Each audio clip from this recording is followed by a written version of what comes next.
Hello, welcome to the channel Why Stories. Enjoy watching. Adriana was in a hurry to get home.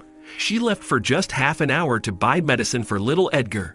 She waited in line for a long time while an unpleasant, stinky man tried to buy a few vials of the alcohol solution. All the customers noticed him and began to grumble. But the pharmacist did not care what people wanted to buy in the pharmacy. Profits were the main thing. Finally, Adriana managed to buy the necessary medicine and rushed home. After all, besides 10-month-old Edgar, she had 3 other children. She was a mother of many children. She received certain payments from the state, but it still wasn't enough. Christian, her eldest son, took care of younger children at home, even though he was only 9. However, the boy behaved bravely and helped his mother as much as he could. He changed diapers and fed his baby brother. He put him to bed and sang him lullabies. On top of everything else, Adriana still had to go to work on the night shift. She worked as a nurse at the local hospital. She got a miserable salary, but it helped the whole family to survive. Her husband Mauro died 3 months ago. He was hit by a car as he was crossing the road. Adriana was left alone with 4 children. But soon she was able to pull herself together and move on with her life. She never left her children with her neighbors because they were either alcoholics or sleazy people. All they did was constantly ask her for money to buy booze or complain about their miserable lives. Adriana tried to calm them down and explain that she had a lot of problems too. But these marginal individuals didn't even realize the abyss they were going to. That was the kind of people she had to live in the neighborhood with. At the same time, she was used to them and taught her children to avoid them. Adriana could not allow these alcoholics to harm her children, and like an eagle, she defended her family. But they respected and even were afraid of her, so they just didn't dare to annoy Adriana's family. Adriana was rushing home and didn't notice when she tried to run across the road in the wrong place. At one point, she almost did the same thing that killed her husband, but at the last second, someone grabbed Adriana by the sleeve. She turned around and saw an elderly woman in old and tattered clothes. It was obvious that she was a beggar who had come from nowhere. This woman literally dragged Adriana back onto the sidewalk at the last moment. Without her help, a car could hit Adriana. Just at that moment, an expensive car rushed past at high speed.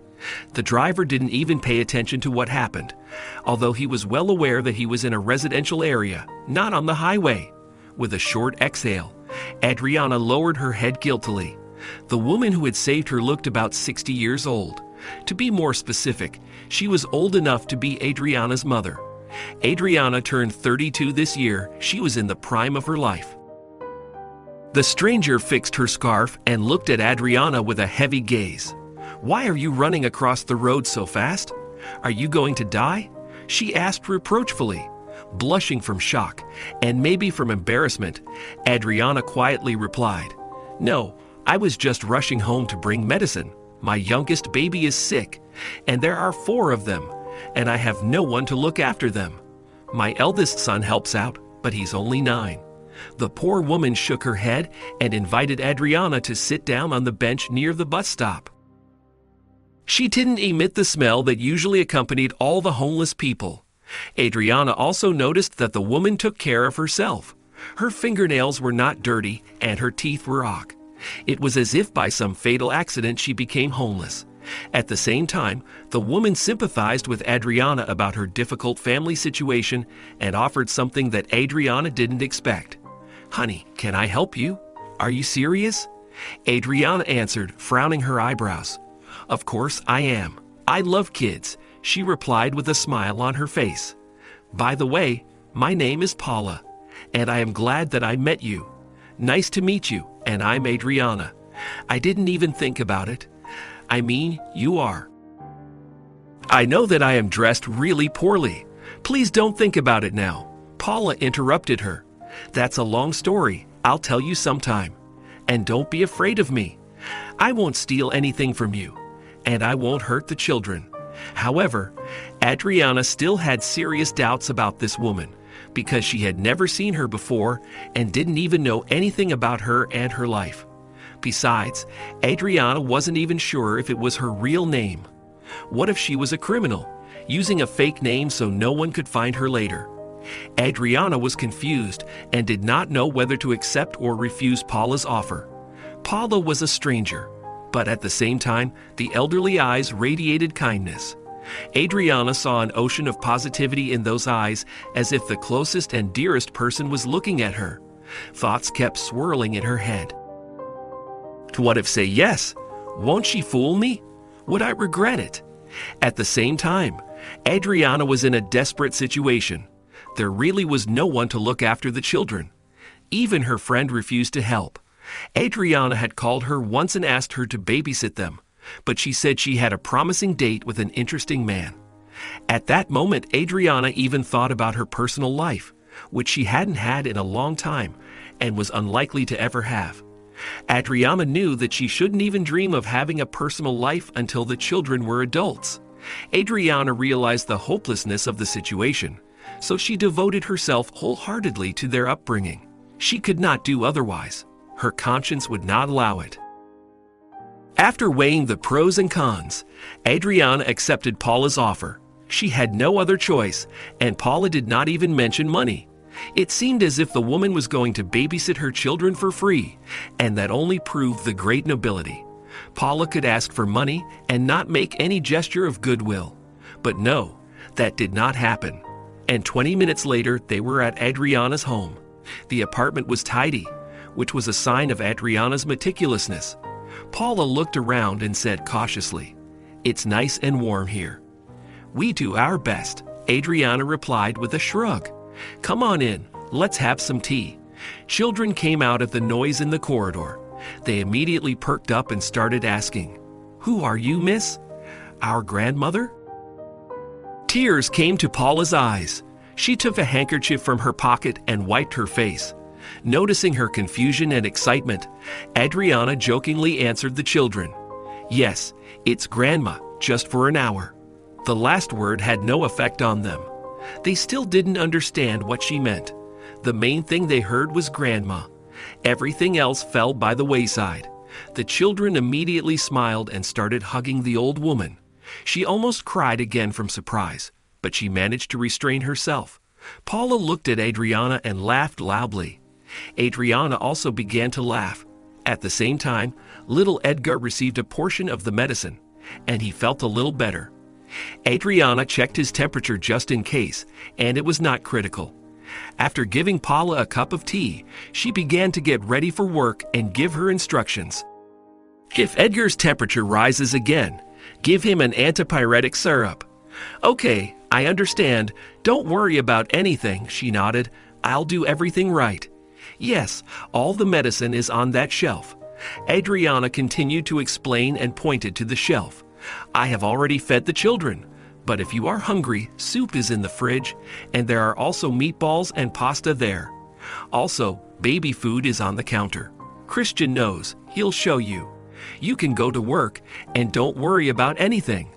Adriana nodded and thought to herself, "Don't worry.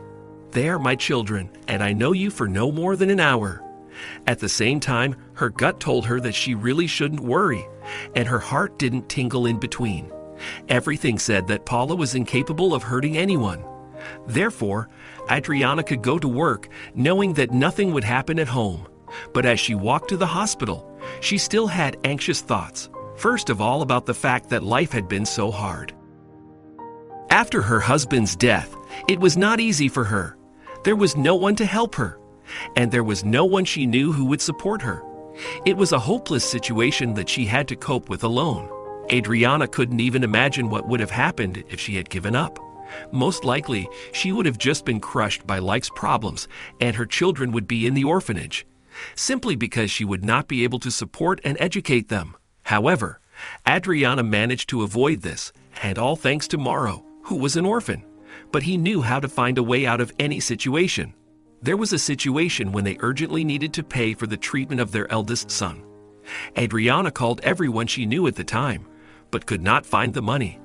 And then her husband made a deal with a neighbor who had always hated them, that he would help him finish building the garage. The neighbor, oddly enough, agreed, and Mauro ended up earning enough money for the treatment. In fact, he was willing to humiliate himself for the sake of his son. Adriana remembered that, and now, when she had to find someone to babysit her children, she put aside her principles and worries too. She realized that she had to think only about the children and nothing else. Her parents were alcoholics, and it was pointless to expect help from them. But in the old days when they had been sober, Adriana didn't see anything good either. Her mother had told her at the time, "If you're married, you're all grown up, so solve your problems on your own." How could she expect to get any help after that? Naturally, Adriana gave up and stopped all communication with them. She was ashamed not only to talk to them, but even to approach them. With these heavy thoughts, she hurried to work, but no matter how much she rushed to work, she was still late. The head of the department, Señor Tlatoa, met her in the staff room. "Why the hell are you late again, dear?" His menacing stare made Adriana shudder. "If it happens again, I'll fire you or take away your bonus." Adriana almost cried in response but restrained herself, and immediately the thought flashed through her head. My salary is already miserable, and he wants to take away my bonus? What a monster. Of course, she didn't say it out loud. "Sorry, Señor Tlatoa. It will not happen again."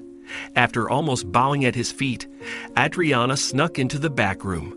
Her colleague Esmeralda, who had come to work here only a couple of months before, was already changing there. She was also hired as a nurse because there were no other jobs available. When she saw Adriana, she asked with a smile on her face, "Hi, why are you breathing so heavily? Were the wolves chasing you?" "Hello, I would rather be chased by wolves." Adriana shook her head. "I had to run to work. I thought I would make it in time, but I was still late. And unfortunately, Señor Tlatoa saw me entering the hospital. So," she asked with an undisguised sneer. "Don't even ask, Esmeralda, it's bad," Adriana said. "He threatened to fire me if I was late again." "Actually, he can really do that," Esmeralda said sadly. "I hope everything will be all right," Adriana replied with annoyance in her voice. "Listen, I forgot to ask you something. Who babysits your kids when you go to work?" "Usually Christian, my eldest son," Adriana answered uncertainly. "But today a woman helped me, or rather a beggar. I guess that's the right word. I met her by chance in the street. She saved me from death." "What? How did it happen?" "I was about to run across the road in a wrong place and almost got under the wheels." "Wow, what a gift from fate." "So, after that you invited her home?" "Yeah, she offered to babysit my children, but Paula seems to me to be a decent woman. I didn't see any ID, but she is about 60. I don't think people of that age are capable of any kind of meanness." "You are so gullible. How could you trust a stranger you met a minute ago?" Her colleague laughed right in her face. "Are you out of your mind? You left the kids with some unknown woman you just met. She's probably already robbed your apartment, and the kids are running around hungry and calling for their mother." No, she wouldn't do that." Adriana shook her head negatively. "Well, okay, it's none of my business. Let's go to work, or Señor Tlatoa will really fire us." They should not have been afraid of being fired, because being a nurse was hard and stressful, and the salary was miserable. There were not many people in the city willing to take care of sick people for low salary, but there were no other suitable vacancies either. At least at the hospital, they got paid on time. Adriana went to the rooms while Esmeralda began to clean the floors in the hallway. As she cleaned the rooms, she continued to think about how her children were doing. Her colleagues' doubts about Paula stuck in her head. Adriana worried that something might have happened to them. At one point, she even had a suspicion. Maybe Esmeralda is right? At the same time, her intuition told her that her worries were in vain, and she was just making up problems that didn't exist. Not noticing someone's slippers near one of the beds, she nearly tripped over them. She managed to keep her balance, but the patient's bedpan, with the remains of what was in it, fell loudly to the floor. An elderly woman lying on a nearby bed grumbled and began to call for a doctor. A few minutes later, the head of the department came in and asked, "What happened?" "Quiet your nurse. She won't let me sleep," the old woman muttered. "What happened, Adriana?" The head of the department asked sternly. I just did not notice someone's slippers and almost fell down. Adriana tried to explain, and the bedpan fell out of my hands, causing the noise. Please try to be more careful next time and do your job properly, Adriana, the head of the department said, and left the room. The incident was over, but it left a bitter residue in Adriana's soul. She had received a verbal punishment just for doing her job properly. Once again, Adriana was convinced that the position of nurse was a thankless one. When she left the ward, she leaned against the wall and wept softly. Esmeralda was there and saw her in this condition. What happened? Who hurt you? As always, I got in the heat of the moment. Adriana said through her tears and told her friend what had just happened in the ward. No conscience at all. They could have said thank you. Esmeralda shook her head, referring to the patients. But people at that age often behave this way, and some of them weren't happy to live to that age. They would have been happy to go to another world, but their time has not yet come. Exactly, Adriana said after calming down a little. Sometimes even I imagine myself as an old woman, and it makes me sick because it's really hard for them, and we can't understand them.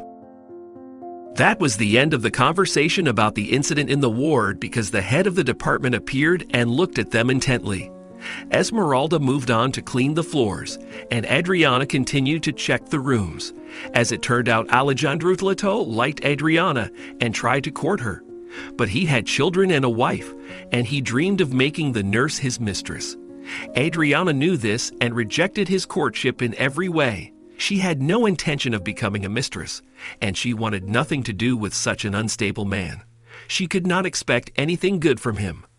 Alejandro was furious because of this, not understanding why Adriana refused, for he had offered her his love and gifts, promising to make her a queen. I'll do anything for you, he said when they were alone.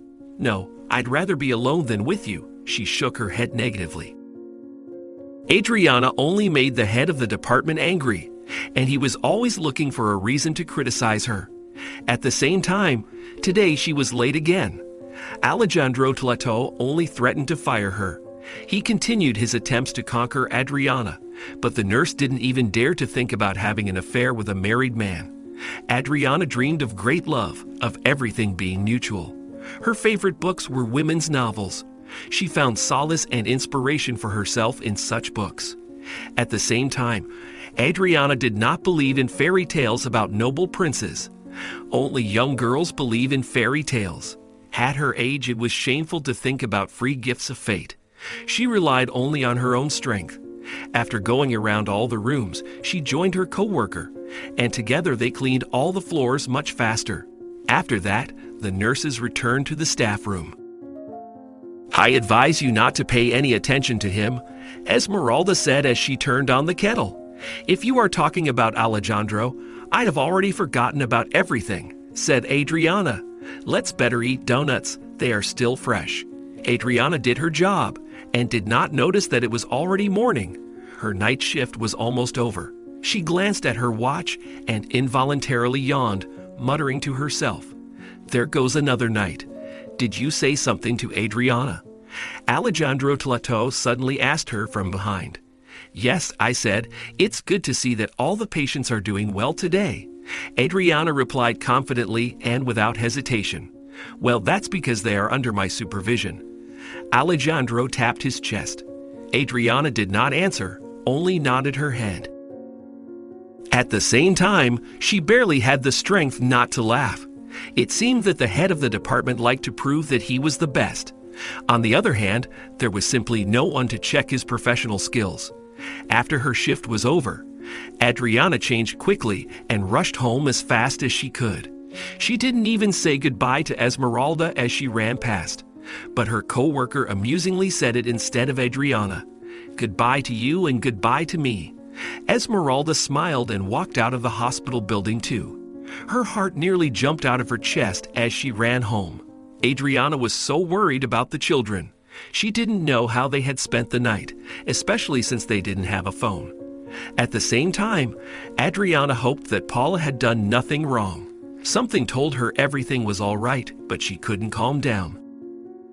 When she ran into the front yard and stopped by the entryway to catch her breath, the first thing she did was look at the windows. The kitchen vent was open, and white steam was wafting out, and the first thought that came to mind was, is she cooking something?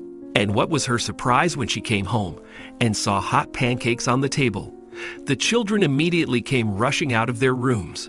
They looked well fed and clean. It looked as if the guest had already fed them. To be honest, Adriana was shocked to see this.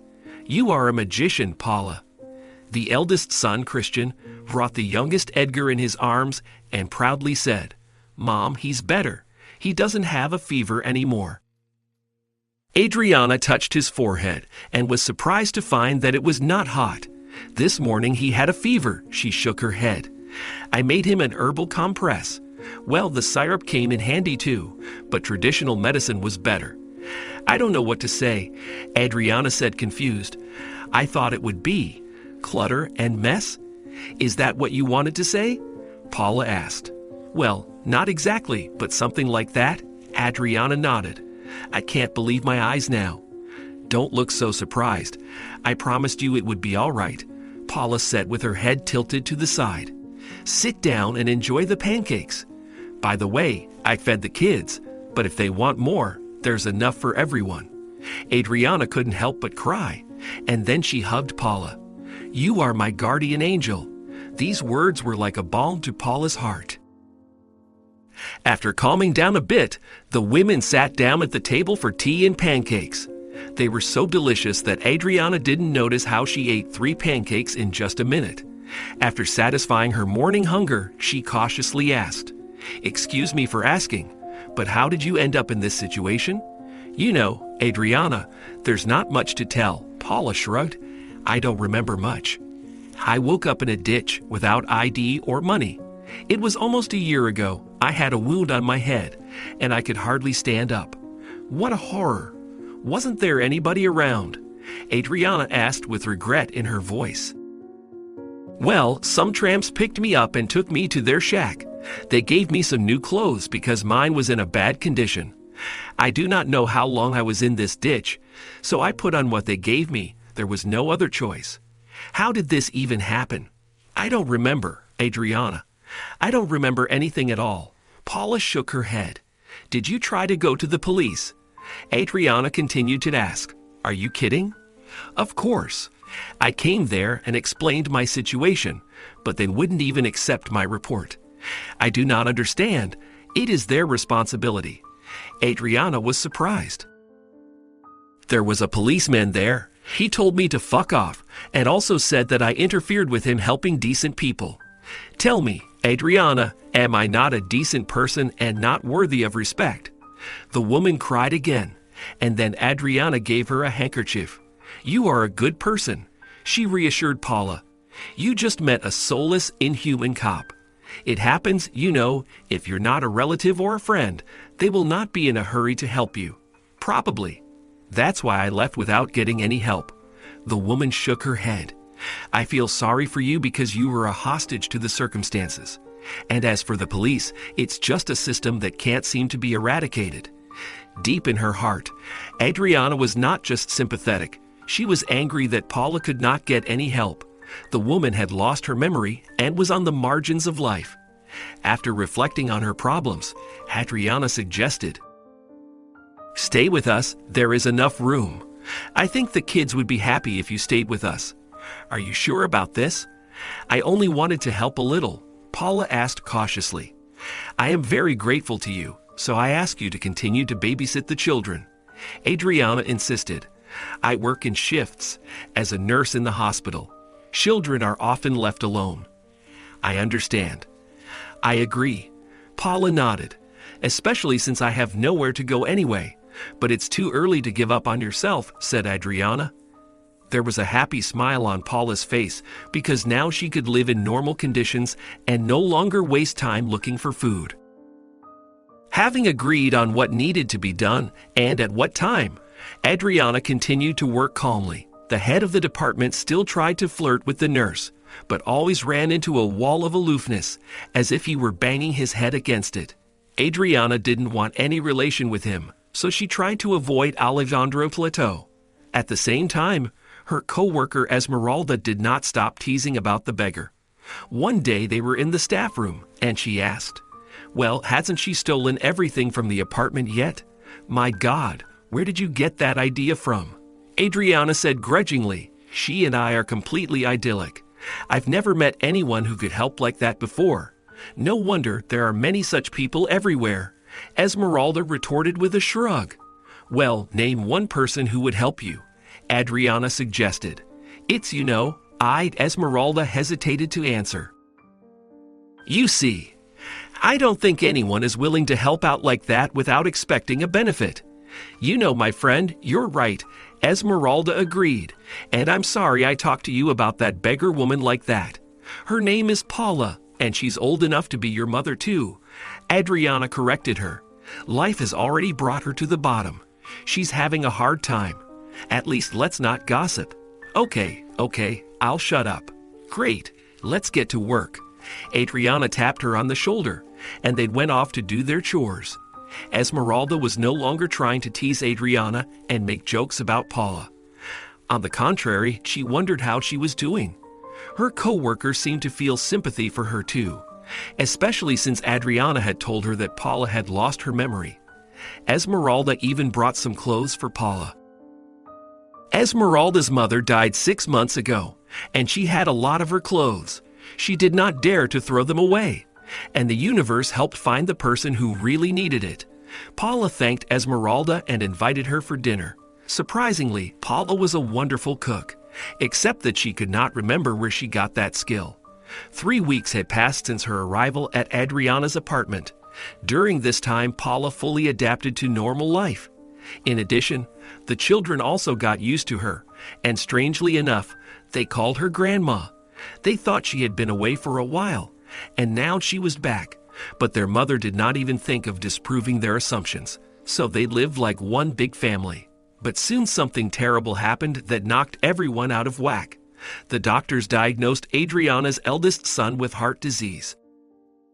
He had complained of malaise and headaches before, and now the doctor shocked them with this diagnosis. Adriana began to rush around looking for money for surgery. The doctor said it was like a time bomb. The sooner the surgery is done, the better. If they wait too long, then no one could tell what would happen next. The doctors were doing their best, but their power was not unlimited. Adriana could only hope that the charitable foundation she contacted would help her. Time passed, but there was no progress. Adriana was torn between her home and her job, and she also could not get the mystery of Paula out of her mind. It's just impossible that she doesn't have relatives or friends. Someone had to look for this woman. Adriana did not know who and where, but she hoped to get information soon. Besides, she wanted to help Paula find her relatives. While she was trying to raise money for her son's surgery, Adriana involved volunteers in the search for her guest's family. She briefly told them what had happened to her and sent them Paula's photos. The volunteers promised to help. "We will do our best," she was assured by her team leader Rafael. "We have no one else to rely on." Adriana replied, "My son needs expensive surgery, so I'm running around like a squirrel in a wheel. Maybe we can help you with that too?" Rafael asked cautiously. "No, thank you. It's enough what you do." Adriana shook her head. "I can take care of my son." Volunteers began a search and kept in touch with Adriana. There wasn't much to share yet, though. No one knew Paula in the places where vagrants usually lived. They showed them her photos, but they just denied it, repeating the same phrase. "We don't know anything. We didn't see anyone." It was strange that Paula had spent so much time among them, and they didn't remember her. Or maybe they just didn't want to get involved because they were afraid they'd be taken to the police. After all, many of them had legal problems. For example, they had no ID. The vagrants were not bothered by this fact, but the law enforcement officers might have been seriously concerned. Usually, if a homeless person was caught without ID, they would check him through the database, and then, if there were no problems with the law, they would send them for penal labor. That's why the homeless didn't want to talk to anyone. On the other hand, they wouldn't have been able to tell them anything worthwhile. Paula said she woke up in some ditch, but she could not remember how she got there. It was a vicious circle from which there was no way out yet. Meanwhile, the search did not stop. Volunteers promised to do everything possible, and the nurse herself tried to find him. Adriana used social media and other internet resources. Paula watched her actions and only lamented. "I don't think it will ever work out." "Why do you think so?" Adriana asked. "If I had loving relatives, they would somehow show up with their search." Paula answered ironically. "I will still try to find them if you don't mind." Adriana continued. "Of course, I'm all for it, but I am so ashamed that I live at your place. You must be tired of me." "Don't talk nonsense," Adriana said. "We are not tired. Just look at the boys. They've changed a lot. It's like they cheered up when you came to us. They are smiling. I'm so happy when I see them smiling. Things were different before you came." "Maybe you're right, and we should look for people who care about me as you do," Paula agreed. "Exactly, we shouldn't give up." Adriana confirmed her intentions. She continued her search. The hospital staff soon found out about it. Esmeralda was very supportive, but the rest of the employees laughed evilly, and some even wagged their fingers on their temples, saying, "You're just out of your mind to help some beggar woman. She's just a woman with a lot of trouble in her life." Adriana tried to convince them, "You don't know anything about it." Everyone at the hospital, except Esmeralda, thought that the beggar was just fooling her. They tried to dissuade Adriana from searching any further. They even offered to place Paula in a shelter for the homeless, but the girl stubbornly and rudely told them to mind their own business. She was not the kind of person to stop when things got tough. Adriana believed she would succeed, and they would find Paula's family. She didn't stop collecting money for her son's surgery either. She even began to work as a part-time janitor, but it still wasn't enough. But the clock was ticking. Adriana saw that her son was struggling, but it was getting harder and harder for him to stay calm. Christian loved his mother, so he convinced himself that she would find the money for the surgery, and he would no longer have to live in constant anticipation of the tragic end. At the same time, Señor Tlatoa drove Adriana to a nervous breakdown with his flirtations. She had no time to think about love games, and he just would not stop, so she rudely responded to him. "Señor Tlatoa, leave me alone, or I'll sue you for harassment. I already have a lot of problems, and now you're following me around. Have you lost your mind?" he shouted. "You've been brainwashed by that beggar. Wake up. She's not worth the effort. You're wasting your time. There's something wrong with your brain. You have a wife. Flirt with her, not with me. And as for the beggar, as you called her, she's as human as anybody else, just like you." The head of the department got angry and tried to grab her. At that moment, the staff had already begun to come into the corridor. They heard the noise, so they decided to ask what was going on. They were shocked when they saw a fight between Señor Tlatoa and the nurse. Of course, they couldn't miss such a show. "What are you doing here? Go to your workplaces." Señor Tlatoa yelled at them. "Shout louder, so that the patients can hear you too." Adriana said ironically, "Anyway, you don't work here anymore." He summed up, "I fired you. Pack your belongings and get out." "Okay, whatever you say." The employees were shocked and began to talk about it in whispers. They had not expected such a culmination. Everyone hoped that the head of the department would calm down and that the conflict would be resolved peacefully. But no, Señor Tlatoa went all in and fired Adriana. But this outcome was expected because the conflict between them began a long time ago. Adriana refused intimacy, and he felt humiliated. Naturally, he couldn't stand it, so he made this scene in front of everyone. He thought Adriana would be frightened and beg for forgiveness. But she wasn't. The nurse turned out to be brave and strong and fought back. By doing so, Adriana harmed the reputation of the head of the department in the eyes of all his subordinates. And now he knew that he should not have counted on their loyalty in dealing with difficult issues. However, this did not bother Adriana in any way. She received her salary for the time worked and left the hospital. But before she said goodbye to everyone, she visited her former co-worker. Esmeralda was shocked when she found out what had happened. She was in another hospital building at the time. "I just can't believe he did that," she said indignantly. "Come on, it's okay. Everything will be fine. I can handle it." Adriana reassured Esmeralda, or maybe even herself. "What are you going to do now?" Esmeralda asked. "I'll get another job. I'll try to get a job in a private clinic," Adriana answered. "But to get a job there, you need recommendations," Esmeralda said, shrugging her shoulders. "I know, I'll figure something out," Adriana said. "Don't worry, I'll be fine. I've been through worse than this. Life never stands still." "You're an optimist," Esmeralda said, surprised. "Yes, it surprises even me sometimes." Adriana smiled. "Not long ago when Moro died, I didn't even know how to go on living. It seemed to me that the whole world went dark and the earth turned upside down. You have no idea what it's like to be alone with 4 children." "Yes, to be honest, I have no idea," Esmeralda shrugged. "I don't have kids yet. The main thing is to never lose heart." Adriana winked at her, and she left the hospital. Nothing else tied her to this place. However, it was a pity that her seniority was interrupted.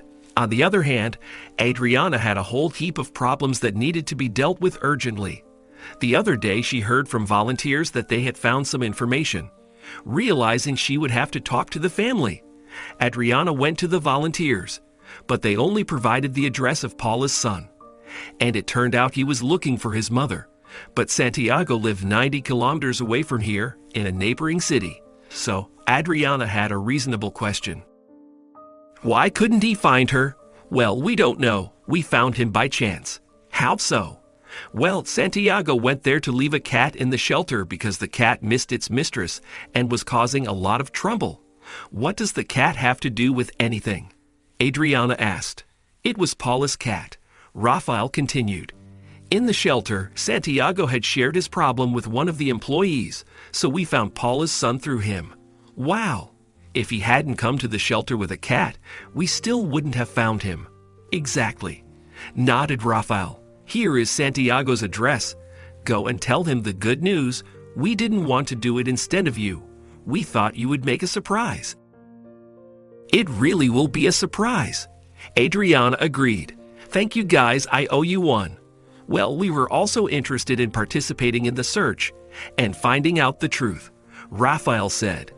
Adriana took a piece of paper with Paula's son's address on it. Obviously, she wouldn't tell her yet. She had to be sure that it was really Paula's son. After what Rafael had said about the shelter and the cat, Adriana suspected that Santiago could have gotten rid of his mother himself. If the cat had disturbed him, he could finish his mother off easily.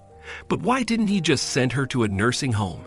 Anyway, Adriana decided not to make up any stories, but just to go to Santiago and find out the truth. She was going to visit the neighboring city, but before the trip she instructed Paula, don't spoil them too much with sweets, or they'll get used to it. Are you going away for long? Paula asked cautiously. I think for a day, maybe 2, Adriana replied thoughtfully. The children came up to her and hugged their mother.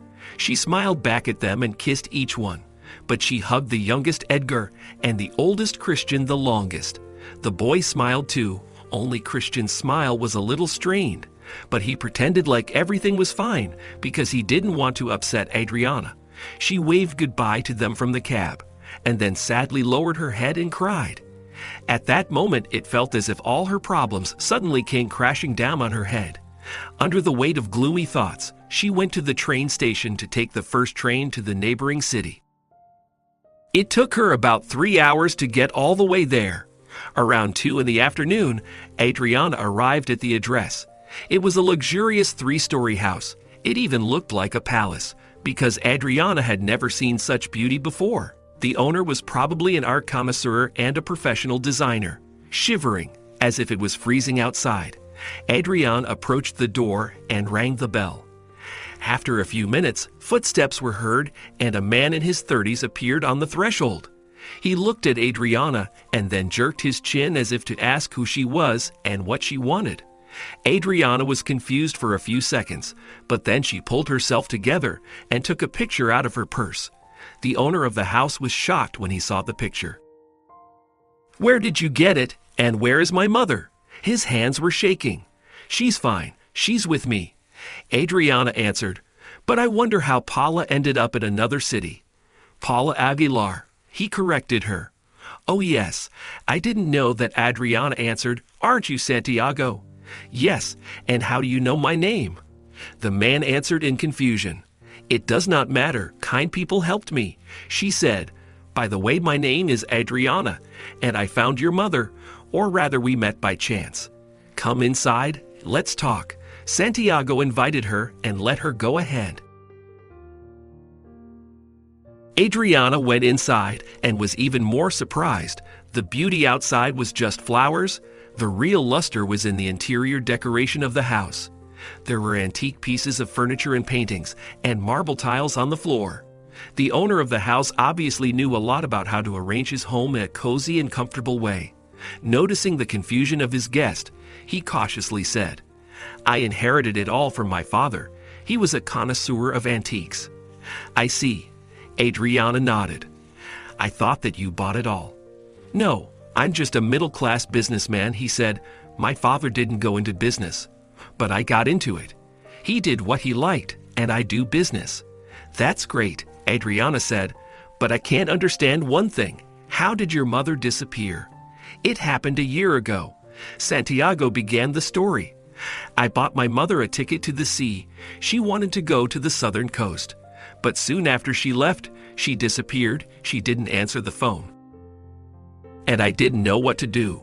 "Did you try to look for her?" Adriana asked. "Of course, I've searched the whole city, every corner, every street, but no results." Santiago shrugged. "Strange enough. You are a wealthy man. Couldn't your money help you find your mother?" Adriana said thoughtfully. "I understand. I have a big, beautiful house." Santiago repeated. "But I'm not a tycoon. I don't have as much money as you might think." "I understand." Adriana nodded. "Come on, let's go see your mother. Maybe she'll remember something." "What happened to her memory?" Santiago asked with horror. "I don't know. Maybe she has amnesia after the blow." Adriana shrugged. "Was she beaten?" "Too many questions. You can ask her about everything." "Okay, I'll start the car and call Joanna. I'll tell her I have to go," Santiago said and began to get ready. "Who is Joanna, if it is not a secret?" Adriana asked. "Well, she is my fiancé," he answered uncertainly. "Why are you so unsure of the answer?" Adriana asked again. "You know, we still can't get married," Santiago sadly answered. "So what is stopping you?" "First, my mother's disappearance," he went on to list, "then other problems." "Well, I made it clear to her that no wedding until my mother is found." "You are very rude to her." Adriana shook her head. "You could have gotten married, especially since so much time has passed." "Let's not talk about my fiancé. It's very important for me to find my mother now." 3 hours later, they arrived in Adriana's hometown. She was silent along the way, listening to music from the speakers, and he had time to call his fiancée and tell her that he was away on business. Finally, as they approached her apartment, Adriana quietly asked, "Well, are you ready?" "Yes, let's go." The key turned a couple of times in the keyhole. There was a click, and then the creak of the door opening. After a few seconds, Paula looked out into the hallway. On seeing her, Santiago shouted to the whole apartment, "Mom, my God, you're alive!" "Adriana, is that my son?" Paula pointed at him in shock and cried. "Yes, that's him, Paula Aguilar." "I can't believe it, my dear. Is that you?" Paula continued to sob. "It is me, Mom. I am Santiago, your son." He reached out to her and tried to embrace her. Paula did not pull away and hugged Santiago too. Although Adriana had expected the meeting to be more humble, without any bright emotions, considering that her guest had memory problems. However, it was different. Paula cried when she realized that her son was in front of her, and at the same moment she spoke loudly. "Right, I remember. It was all your fiancé's fault." "I do not understand. What do you mean?" Santiago asked with undisguised surprise. Wait, I don't feel good." Paula leaned against the wall. Santiago and Adriana picked Paula up and took her to the sofa. The children were noisily watching television at this time, but immediately fell silent. When they looked at their mother, they nodded and stopped making noise. After catching her breath, Paula looked around at everyone with tearful eyes and said, "Son, you shouldn't have messed with her. I knew there would be trouble."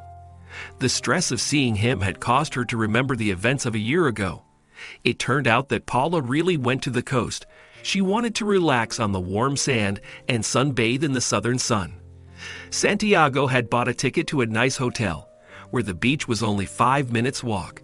He thought he had made a gift for his mother, but Santiago's fiancée had caused all of her problems. She was the one who had sixed her friends to hit Paula on the head, but they had also managed to say goodbye. Paula remembered those words. "Listen, old crap, leave Juana alone and don't bother her and Santiago ever again." "Are you serious, Mom?" the son asked with horror. "Yes, it sounds strange, but Juana wanted to kill me," Paula nodded. Then she told that initially she was against their relationship. Paula felt that Juana wasn't the right girl for him. Her heart felt that there would be trouble. That is why she insisted that they sign a marriage contract. Santiago was still hesitant at the time about the expediency of such formalities, but his mother convinced him that it would be better, and he finally agreed. But Juana flatly refused. Santiago even had to persuade her to sign the marriage contract. But then Mom went on vacation to the coast and disappeared. "I knew that your relationship would not go well. Mom, forgive me, for God's sake," Santiago cried. "I was blind, like a newborn kitten. I didn't see anything around me." "At least your eyes are open now," Adriana intervened. "What are you going to do about Juana?" "I will solve the problem," Santiago answered angrily and started to call someone. It turned out that he had asked his friends to beat all the information out of his ex-fiancée regarding the failed murder of his mother. Under their pressure and out of fear for her life, she confessed everything and ratted out her accomplices. They were soon arrested, and during the investigation, they testified that Juana had planned the whole thing. She was the one who decided to wait for Paula Aguilar at the nearest station and kill her. That's what they wanted to do, but they didn't want to take any risks and escorted the train 90 kilometers from their hometown. There, Paula got off the train at the station to buy water. They chose their moment and hit her in the head. But before they finished her, someone scared them off. Anyway, they threw Paula's body in a ditch, took out the documents and money, and escaped, thereby covering their tracks, and the police would not look for killers 90 kilometers away from the scene of the crime. However, the criminals told Juana that they did the job and got the money from her. When Santiago found out about everything, he couldn't believe it. Obviously, the wedding was disrupted. He didn't even come to talk to Juana, even though she was waiting for him. For him, Juana and everything related to her was in the past. Now the whole gang was getting ready to stand trial and go to jail for a long time. The investigator promised that they would receive the maximum sentences. Soon Paula completely regained her memory, and she was happy to know that all this time her son had hoped and waited. She took the cat back from the animal shelter. Luckily, she didn't have time to find new owners yet. At the same time, his relationship with Adriana had somehow started, especially since his mother really liked Adriana, and she was happy that her son finally found a good lady. But she had also demanded that her son do everything to save Christian. Santiago found good doctors and took the boy to a specialized clinic. There they examined him and assured that surgery would save Christian's life. Adriana was very worried about her son. She came to see him every day and prayed to God that everything would be okay. The doctors performed the surgery, and it was successful. Finally, joyful news came to the family. All of Adriana's children literally worshipped Santiago for saving their older brother. In the meantime, the relationship between them moved to a new level. Santiago started hinting that it would be good to get married, and he wasn't even scared that he was becoming the head of such a large family. Adriana was over the moon when Santiago proposed to her. It happened in the park, where they were strolling as a family. The children and Santiago's mother were watching from the side. Paula had become their real grandmother. As she hugged the children, she cried and said, "In joy and in sorrow, to the last breath. "I agree to be your wife," Adriana answered loudly. Her voice even made the doves fly up, and they began to circle above them. It was a good sign that signaled those two loving hearts had found each other. Paula came closer and held the hands of the children and blessed them into marriage. A month later, they got married. Santiago immediately told Adriana that they would live in his large house, and they sold Adriana's apartment. They used the money to buy 2 studio apartments in Santiago City to rent out and earn some extra money. By the way, Christian was recovering after surgery and was discharged just before his mother and Santiago's wedding. He took part in the festive celebration and congratulated the newlyweds from the bottom of his heart. For the first time, he tried to call Santiago Dad, although he had been wary of him before. After all, he realized how much good Santiago had done for their family. Moreover, he had saved his life by paying for the surgery. After the wedding, they began to prepare to move, so as not to delay. But then Adriana remembered that she had a debt to repay. Santiago also wondered who she hadn't given the money to. "I wonder when did you have time to borrow it?" "No, it's not about the money," Adriana objected. Santiago eventually brought her to the hospital she was fired from. Adriana easily found the head of the department. Señor Tlatoa was just checking in on the patients. She did not hesitate to tell him, looking in the eyes, what she thought of him and what he deserved. Adriana humiliated the head of the department and rebuked him for having affairs so that all the other female employees would know. To his misfortune, his wife came into the hospital and heard everything. No words can describe what began after that. Poor Señor Tlatoa tried to hide from his furious wife, but still got a slap from her. A terrible scandal broke out. After that, he instantly lost interest in flirting with anyone. Finally, she did everything she wanted, and now she could leave the city. Adriana and the children quickly adapted to the new place. Paula returned home as well, and the first thing she did was donate money to the volunteers and the animal shelter where her pets spent some time. Meanwhile, Santiago once hinted that it would be nice to have a baby together, and Adriana responded with a cute smile and a sly look. If you're enjoying it as well, leave a like and subscribe to the channel. All right, everyone's presentations are done. Nick, the manager, said as he tried to move the discussion forward. "Excuse me, I haven't. I recently found out something." Nick interrupted me and began to speak. "There's apparently someone in this department who didn't graduate high school and is just a part-timer. Meetings should be for employees only." Absolutely right. His lackey, Mike, of course, agreed with Nick. "I'm leaving." After leaving the meeting room, I started to shut down my computer. I noticed that an email had arrived, not in my personal inbox, but in the company's shared email. Thinking, there's no point in speaking up, no one will listen, I went home quietly. The next day, I heard a commotion from Nick's desk. He was staring at his computer screen, his face pale. "Nick, is something wrong?" Mike looked at the screen with him. And he turned even paler than Nick. Why is he so angry? Knowing the reason for Mike's distress, I thought to myself, serves them right. My name is Adam. My mother passed away when I was in the 9th grade, and I was raised by my father. Well, you could hardly call it being raised. After my mother passed, my father changed. He drowned his sorrows in alcohol, and though he still went to work, he squandered our living expenses on horse racing. Because of that, I had to start working part-time as soon as I entered high school. Every month, I went to the convenience store with bills in hand that couldn't be auto-deducted from my father's account. Even though I endured it because I didn't want to be alone, I reached my limit in my 2nd year of high school and dropped out. I found a live-in job at a distant inn. Thank you for everything. The day I left home, my father, still staring at the TV, spoke. Take care. That was our last conversation. Back then, 18 wasn't the age of majority, so I needed my father's permission to work, and I couldn't hide my place of employment. Yet, my father never visited me even once. I kept working just to survive, and before I knew it, I was 42. Years of hard work paid off, and I was transferred to the headquarters. I was thrilled to be recognized by the company, as I thought I'd be working in the field until retirement due to my lack of formal education. Listen up. Our work can change the future of our employees. Don't drag us down. On my first day after the transfer, Nick, dressed in an expensive suit, spoke sternly. There was a reason for this. Our inn was located in a prominent tourist destination, known so well that everyone in the state could sing its commercial jingle. At its peak, we had 5 locations within the state. But that was long ago.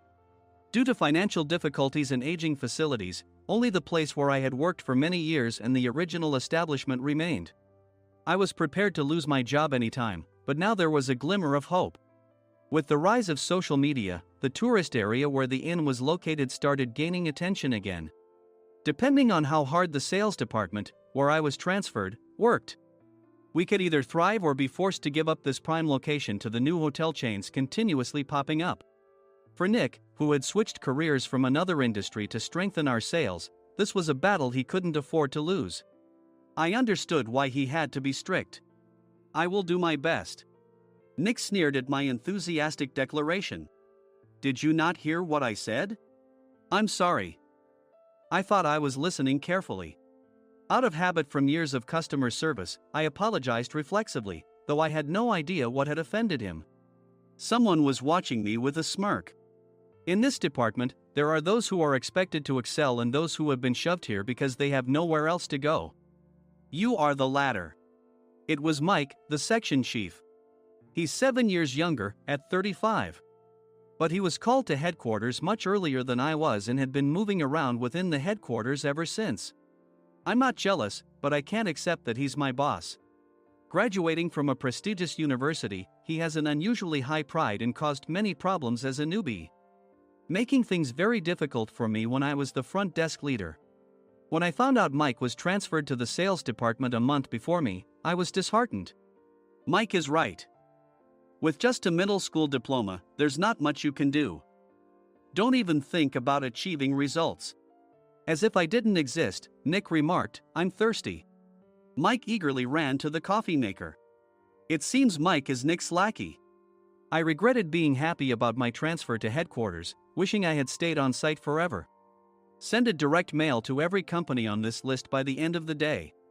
Nick only assigned me tasks that even a new graduate could handle. What? There are over 1,000 companies. You want me to send to all of them by today? Yes, if you and your fellow misfits split the work, even those with nowhere else to go should finish by today. I glanced at the employees typing away expressionlessly.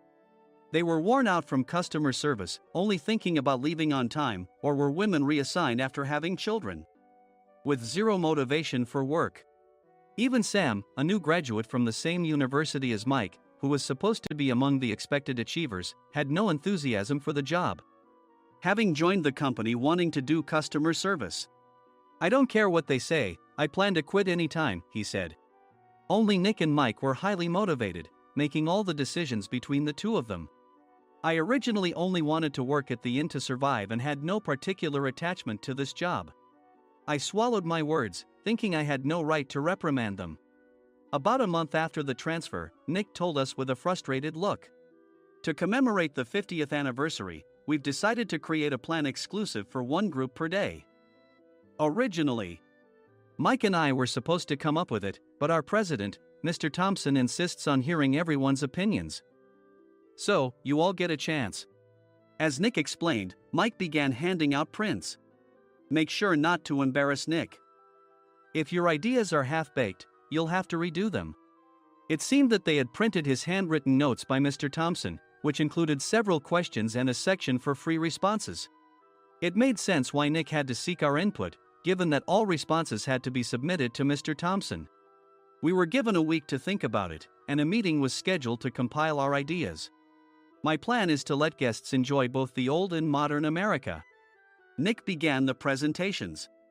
Guests would watch a master confectioner at a nearby traditional sweet shop make sweets in front of them. The welcome drink would be premium tea in a bottle. Nick's plan was certainly attractive. After his presentation, Nick called on us to present in the order we were seated. Just as I stood up for my turn. All right, everyone's presentations are done. Excuse me, I haven't. I recently found out something. Nick interrupted me. There's someone in this department who didn't graduate high school and is just a part-timer. He was likely talking about me.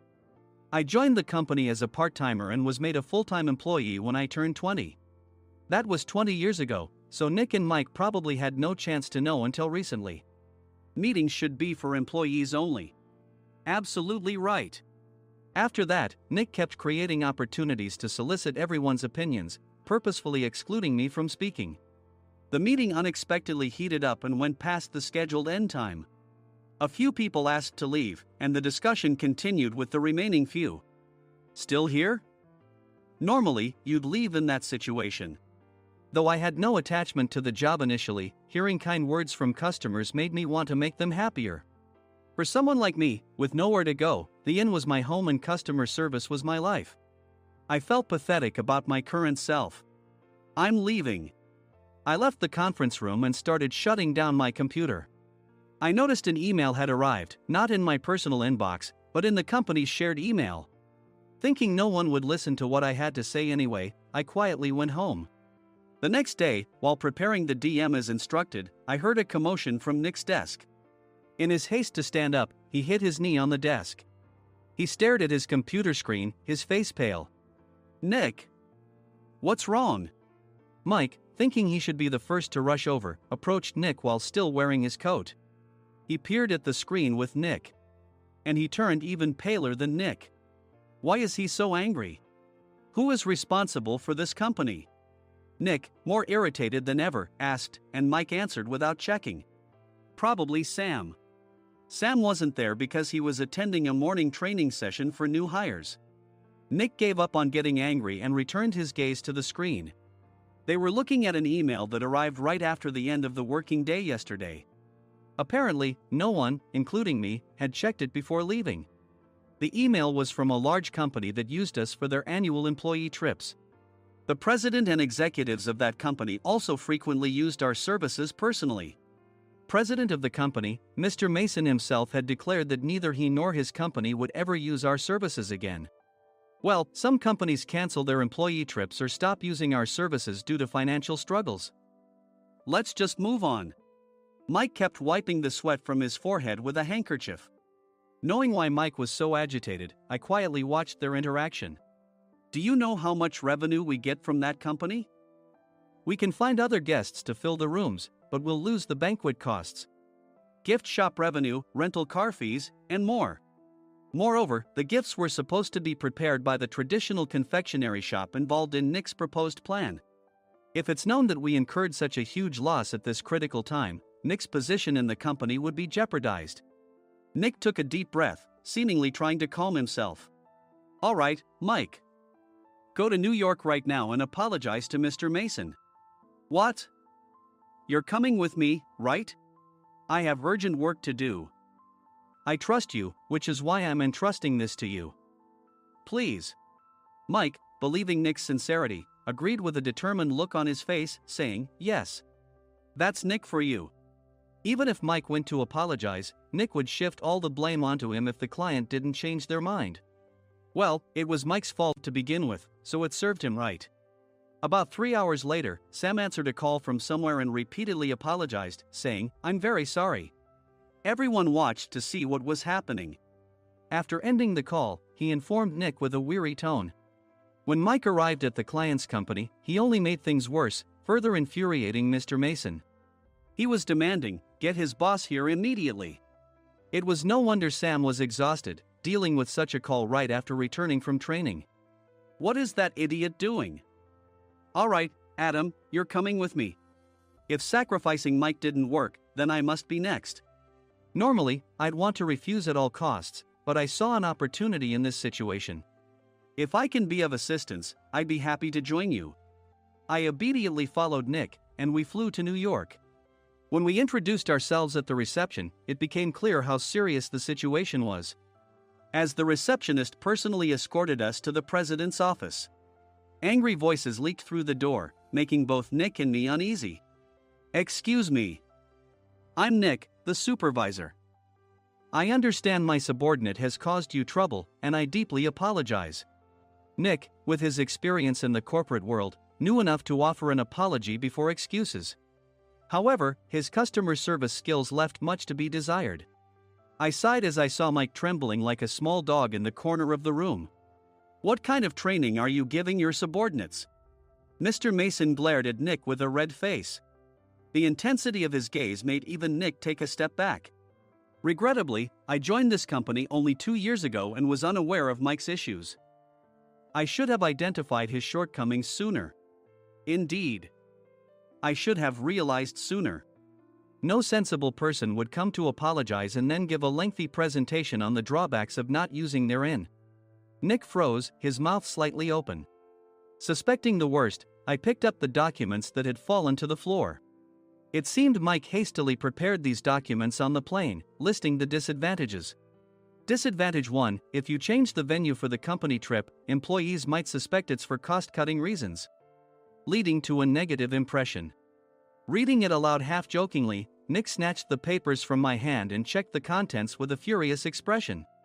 Among the stack of documents was a receipt from a nearby convenience store's copy machine. I felt a pang of dread, hoping he hadn't shown the receipt as well. What do you think he said when I asked what kind of nerve he had to do this? I'm very sorry. Faced with the dire situation, Nick must have thought there was nothing left to do but apologize. In a voice smaller than I'd ever heard from him, he uttered words of apology. He said, "I'm a Harvard graduate. I don't believe I said anything wrong."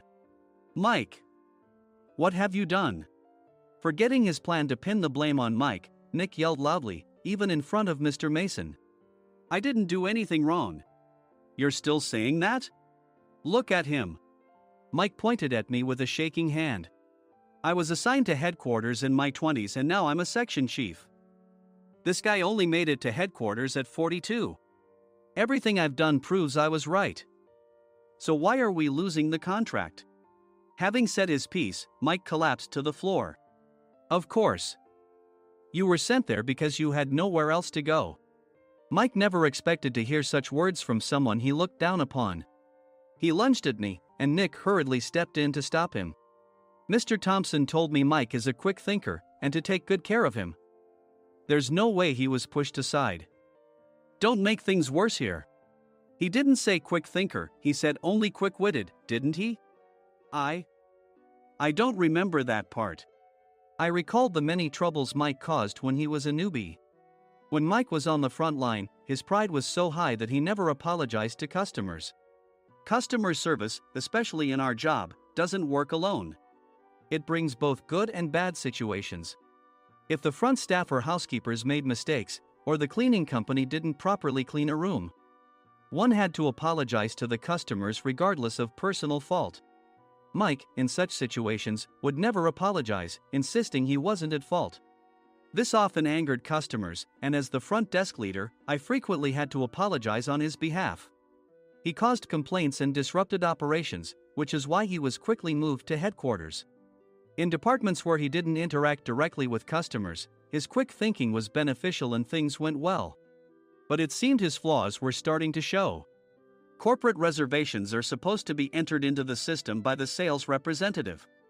But a quick check yesterday revealed that more than 10 items were missing from the client's reservation. The handover document clearly stated what needed to be prepared. Why didn't you enter it into the system? Why do we have to give them special treatment? Filling rooms near the banquet hall, setting up all the food in advance. Specifying the brand of wine, they're too demanding. No wonder he always angered customers, I thought, feeling a headache coming on. Grouping them in rooms near the banquet hall is for our benefit too. It makes it easier for the staff to set up beds and serve breakfast since everyone's schedule is synchronized. As for the other requests, Mr. Mason suggested them to lighten our load. I didn't know that. Nick finally seemed to realize that Mike was the one who had angered the client. What did you say to them? I just told them we wouldn't give them special treatment anymore. We shouldn't waste effort on things that don't bring in money. I was utterly exasperated at his lack of understanding of customer service. Of course, we shouldn't comply with unreasonable demands. But carrying over successful practices from past stays makes customers feel remembered and enhances their experience. Good memories encourage repeat visits. That's part of our job. I looked down at Mike, who was sitting on the floor. In our job, nothing is a waste. Mr. Thompson likely moved you to the sales department, hoping you'd finally understand this. How do you think he feels now that you failed to meet his expectations? Mike, tears in his eyes, fled the president's office. I was amazed he still hadn't apologized. You have it tough, Adam. It's okay, we're all employees of the same company. I deeply apologize for this disrespectful incident. Especially after all the care you've shown us. If it weren't for you, Adam, I really would have stopped staying here. When I heard you were moving to the sales department, I was willing to reconsider if you handled it. Seeing us talk so amicably, Nick's face contorted. Do you two know each other? Adam's service is excellent. I always requested him specifically. Normally, we don't accept specific staff requests, but we made an exception for Mr. Mason, adjusting my shifts accordingly. He had personally stayed at our hotel just before my transfer, and during casual conversation, I mentioned, I'm moving to the sales department soon. If I hadn't told him then, things could have been much worse. Please continue to take care of us. I look forward to it. On the return flight, Nick awkwardly offered me a can of beer. It's still working hours. Of course, I had no intention of forgiving him for a single beer. Nick might try to pin everything on Mike and avoid any consequences. While pondering this, a startling fact came to light. Nick, the tea bottles for the plan have arrived. I handed Nick a bottle labeled with our inn's name. They look good. What are you talking about? These are plastic bottles. I had assumed we would use the trendy, high-end bottling tea. But what arrived were ordinary plastic bottles of tea with customized labels. The only unique aspect was the label, which had the inn's name, making it look customized. Upon further investigation, I discovered that a substantial amount of money was set to be paid to the tea company. It was priced like bottling tea. Does this plastic bottle really cost $100 each? The tea inside is specially blended for us. The extra cost is for that. Wouldn't it be better to use another tea company? Or is there a specific reason we must use this one? As Nick continued to make excuses, I showed him a printed email. I informed the tea company's president, Mr. Mitchell, that we discovered irregular payments and he confessed. He said you two were high school classmates and planned to split the extra money. That idiot. Why did he confess? That's not important.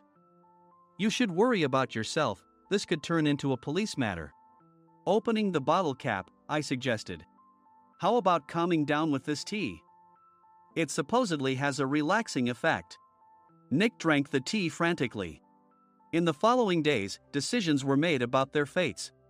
Mike was reassigned to the General Affairs Department, with no chance of transfer or promotion, as per Mr. Thompson's orders.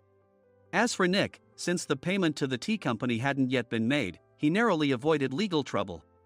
Instead, he was encouraged to leave the company, and to avoid further complications, Nick submitted his resignation. Rumor has it that connections between HR departments have made it difficult for him to find new employment. Even though it was good to have those two gone, something unexpected happened in the sales department. Everyone became motivated and united in refining the 50th anniversary plan. In the end, my plan was adopted. We collaborated with the Tourist Information Center to provide personalized guides. The plan, tailored to the number of guests, was truly special for the 50th anniversary. Hey, is Adam's family coming to stay? I immediately booked that special plan for my family. Sam noticed it on the reservation list and quickly picked up on it. Yes, I'm inviting my father. That's great. I might invite my parents too. I lacked the courage to face my father just as Adam. But here, with the confidence Mr. Mason praised, I felt ready. The 50th anniversary plan was a perfect opportunity to reconnect with my father. I hoped to bring back the days when we could laugh together as we once did.